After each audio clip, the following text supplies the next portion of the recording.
घ्या।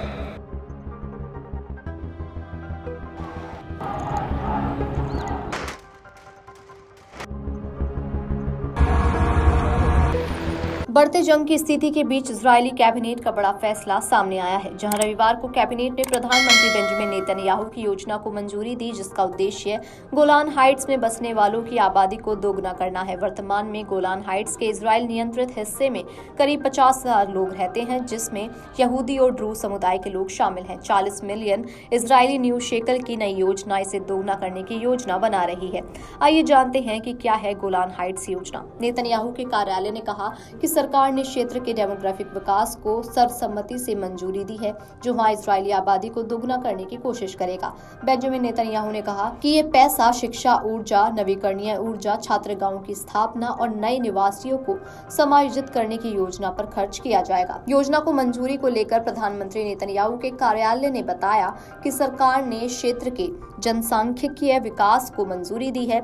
इस योजना के तहत शिक्षा, नवीकरणीय ऊर्जा, छात्रगाहों की स्थापना और नए निवासियों को समायोजित करने की व्यवस्था की जाएगी।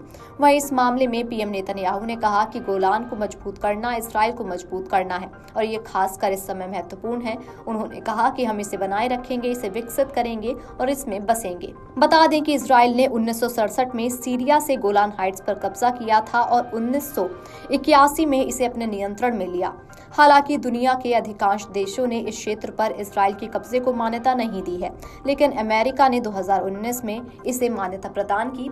हाल ही में सीरिया में हयात तहरीर अल शाम के नेतृत्व में विद्रोहियों ने 8 दिसंबर को बशर अल असद के शासन को चुनौती दी। इसके बाद इजराइल ने सीरिया में सैकड़ों हवाई हमले किए और गोलान हाइट्स के पास स्थित सैन्य ठिकानों पर नियंत्रण प्राप्त कर लिया। इजरायली हवाई हमलों ने सीरिया की सैन्य क्षमताओं को काफी नुकसान पहुंचाया। वहीं मामले में सीरिया के नए नेता अहमद अल शरा ने इस पर प्रतिक्रिया देते हुए इजराइल के सैन्य अभियानों की आलोचना की और कहा कि सीरिया में अब और संघर्ष नहीं चाहिए।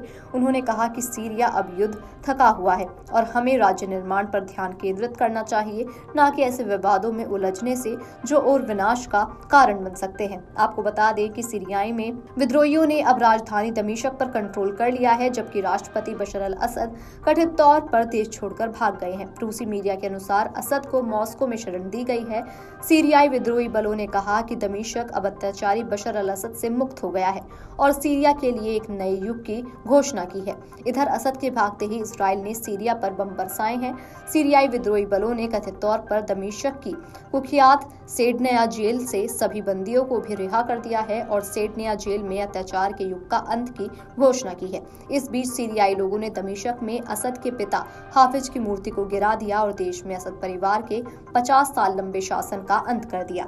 रविवार की सुबह विद्रोहियों ने घोषणा की कि उन्होंने प्रमुख शहर होम्स पर पूर्ण नियंत्रण प्राप्त कर लिया है, जो राष्ट्रपति अल असद के 24 साल लंबे शासन पर एक बड़ा हमला है। अपनी जीत का जश्न मनाते हुए विद्रोहियों ने हवा में गोलियां चलाई और कई अन्य ने सीरियाई राष्ट्रपति के पोस्टर उतार दिए। Video desk Amar Ujala. अगर आप ये वीडियो YouTube पर देख रहे हैं तो हमारे चैनल को सब्सक्राइब कर बेल आइकन दबाएं और Facebook पर देख रहे हैं तो हमारे पेज को लाइक करें। 8 मिलियन प्लस सब्सक्राइबर, आपके इस भरोसे के लिए बहुत धन्यवाद। अगर आप ये वीडियो YouTube पर देख रहे हैं तो हमारे चैनल को सब्सक्राइब कर बेल आइकन दबाएं और Facebook पर देख रहे हैं तो हमारे पेज को लाइक करें। 8 मिलियन प्लस सब्सक्राइबर, आपके इस भरोसे के लिए बहुत धन्यवाद। अगर आप ये वीडियो YouTube पर देख रहे हैं तो हमारे चैनल को सब्सक्राइब कर बेल आइकन दबाएं और Facebook पर देख रहे हैं तो हमारे पेज को लाइक करें। 8 मिलियन प्लस सब्सक्राइबर, आपके इस भरोसे के लिए बहुत धन्यवाद।